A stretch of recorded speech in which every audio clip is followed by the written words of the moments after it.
Good morning, peoples of YouTube. Today I'm going to be taking on those last few trainers in Pinwheel Forest before heading over to Castelia City. So while I'm doing that, something that I want to talk about, and you're expecting me to talk about it, obviously, is the fact that Gene Sect was officially revealed on Korokoro today. This is a surprise! I definitely expected Gene Sect to be officially revealed closer to, early next year, considering it's probably going to have its own movie sometime next year, but no! They go at it almost 1 full year in advance, and it's even going to be distributed to through Wi-Fi to Black and White 2 owners next month. Of course, only the Japanese version, since the international releases won't be out by then. So, yeah, I'm not exactly sure why they're doing it so early, but one thing we can take for granted is that with that kind of agenda, it was already almost a certainty, but now it's absolutely certain that Generation 6 is going to go underway next year. In fact, I'm going to go out on a limb and say Gene Sect was revealed so early, so you know that that reveal won't overlap with the first Generation 6 reveals. And here we have a guy who's blocking the path forward. Down there's double battle grass, but in there, the levels of the Pokemon that are in there are considerably higher than what we've seen thus far. I would probably get curb stomped if I ever went in there, so it makes sense that this guy would block the path forward.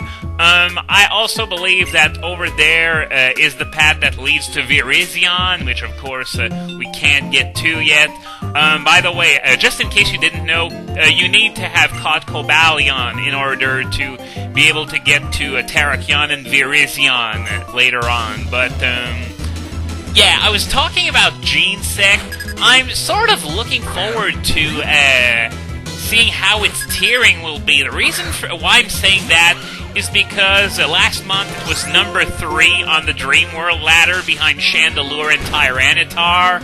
So, yeah, that's pretty good, and considering Chandelure doesn't have Shadow Tag yet, technically that would put it at, number 2 among Pokemon that are released as of now, or rather will be released next month.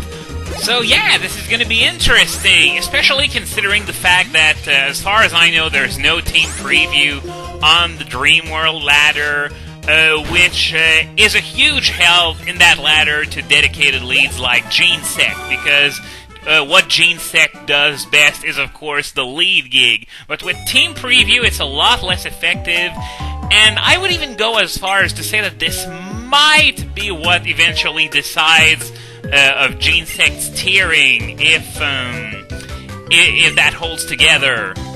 So, yeah, I'm finding it pretty weird that they would release 3 event Pokemon in the span of 2 months. But I guess this is what happens. As I said, it's quite possible that they want us to have all the existing Pokemon available for a little while before they start announcing stuff related to Generation 6. And, well, I honestly can't wait to see the reaction of some people who still think Ruby and Sapphire remakes are going to happen in the short term when they realize, no, it's not happening. Gen 6 is up next. Anyway, I think those were all the trainers that were in the area. I'm just gonna check down, see if there's anything else that I'm missing. Nope. So we're done with Pinwheel Forest, so we can move on to Castelia City.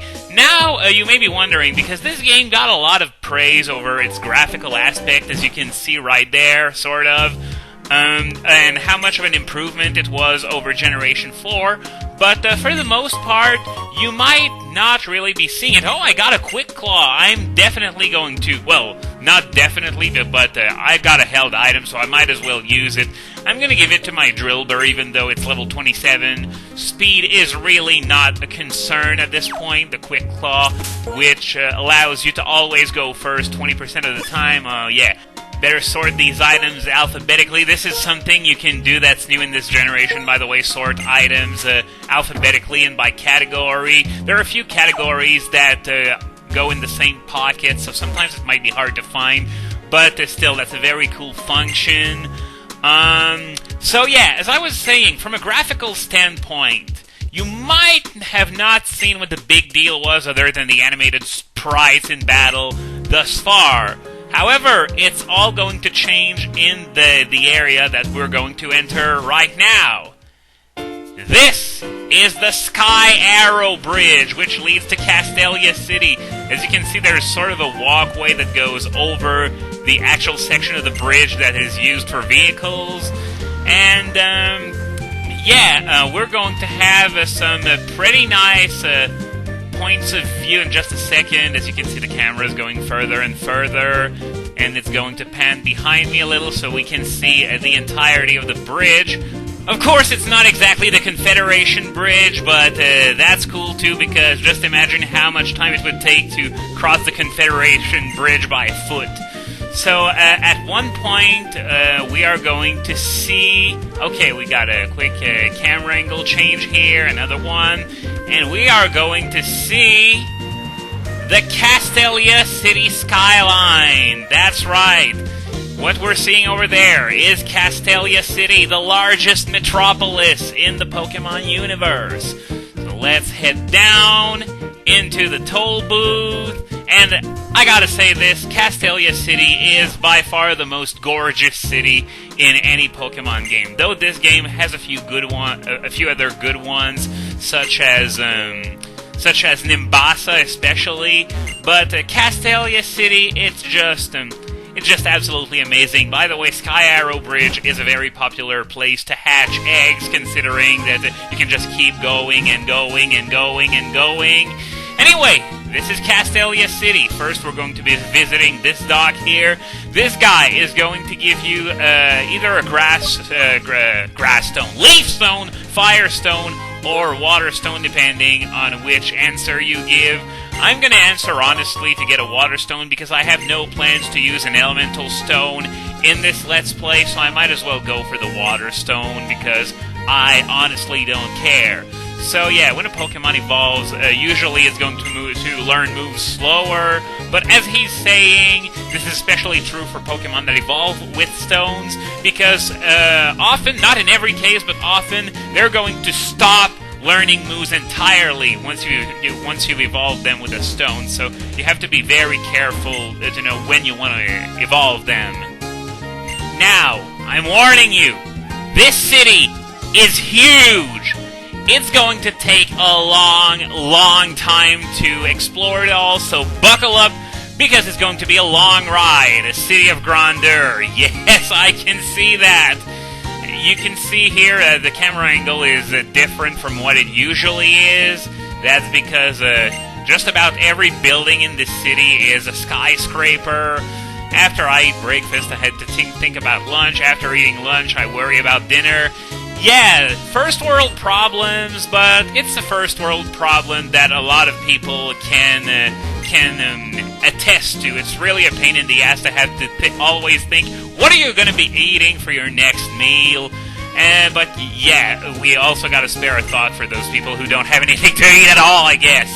The Royal Unova is a luxury cruise ship that can only be entered during the post-game in this game, though in Black and White 2 you can access it as soon as you first reach Castelia. There are separate lineups for the main game and the post-game, but you can go in there much earlier in Black and White 2. Now, let's see. We got some more items here. Nothing too out of the ordinary. And here we're going to have, we now have nest balls, which work better depending on the difference in levels between you and the wild Pokemon you're trying to catch, which, it's just pass. It's not it's not a really good ball.